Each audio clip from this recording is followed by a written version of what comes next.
નમસ્કાર મિત્રો. તો આજે છે 26મી નવેમ્બર, બંધારણ દિવસની ખૂબ ખૂબ શુભકામનાઓ.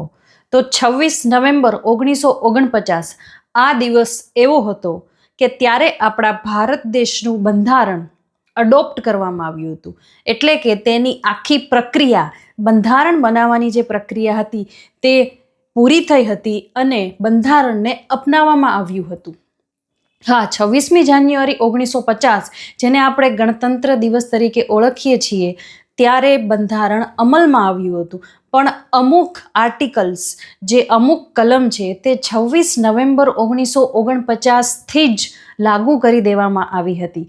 આથી આ 26 નવેમ્બરનો જે દિવસ છે, આપણે તેને સંવિધાન દિવસ અથવા બંધારણ દિવસ તરીકે ઓળખીએ છીએ. તો એક જાગૃત અને જવાબદાર નાગરિક તરીકે આપણે બંધારણ વિશે થોડી બેઝિક માહિતી તો હોવી જ જોઈએ. તો આ બંધારણ છે તે આપણા ભારત દેશનું બંધારણ આખી દુનિયામાં લેખિત અને સૌથી લાંબુ બંધારણ ગણવામાં આવે છે. અને આ બંધારણ બનાવવામાં લગભગ 2 વર્ષ 11 મહિના અને 18 દિવસનો સમય થયો હતો. અને બંધારણના પિતા તરીકે, બંધારણના રચયિતા તરીકે ઓળખવામાં આવે છે ડૉક્ટર ભીમરાવ આંબેડકરને. આપણે જેને બાબા સાહેબ આંબેડકર પણ કહીએ છીએ. તો તે ડ્રાફ્ટિંગ કમિટીના, એટલે કે ખરડા સમિતિના ચેરમેન હતા અને તે બંધારણના પિતા તરીકે ઓળખવામાં આવે છે. તો આ બંધારણ આપણને ઘણી બધી સુવિધાઓ અને ઘણા બધા અધિકારો પણ આપે છે. તો અધિકારો વિશે વાત કરીએ તો હું થોડાક અધિકારો જે કલમમાં આવે છે તેના વિશે ચર્ચા કરીશ. કે સમાનતાનો અધિકાર 14થી 18 કલમ છે, તેમાં સમાનતાનો અધિકાર આવે છે. સ્વતંત્રતાનો અધિકાર આવે છે. આર્ટિકલ 21 હેઠળ જીવન જીવવાનો સ્વતંત્રતાનો અધિકાર. પછી right to education A 21A આવે છે. પછી તમે આર્ટિકલ 24ની કે વાત કરો તો જે બાળ મજૂરી કરાવતા હોય છે, 14 વર્ષથી નીચેની જે ઉંમર હોય છે તેને બાળ મજૂરી અથવા તો કારખાનામાં તેને મજૂરી કરાવવામાં આવે છે, તેની વિરુદ્ધ તેને સંરક્ષણ આપે છે.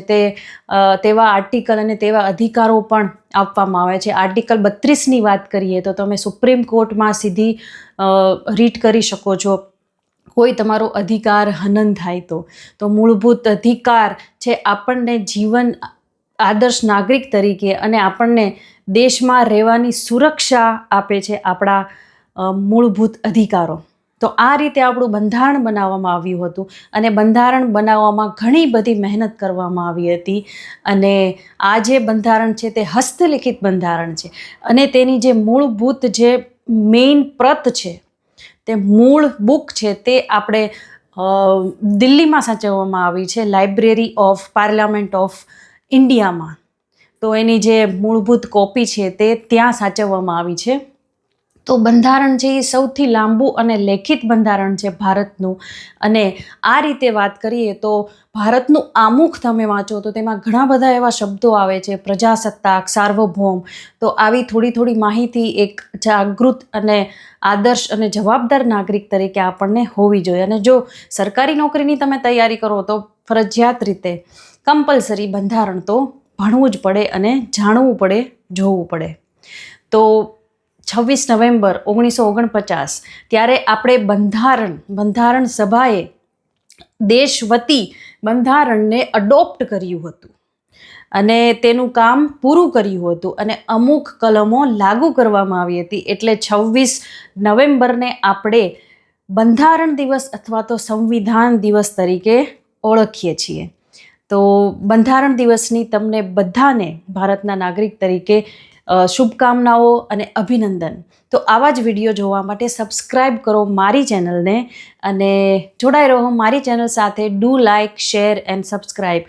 આઈ will meet you with a new video. Till then, bye, take care and work hard with consistency.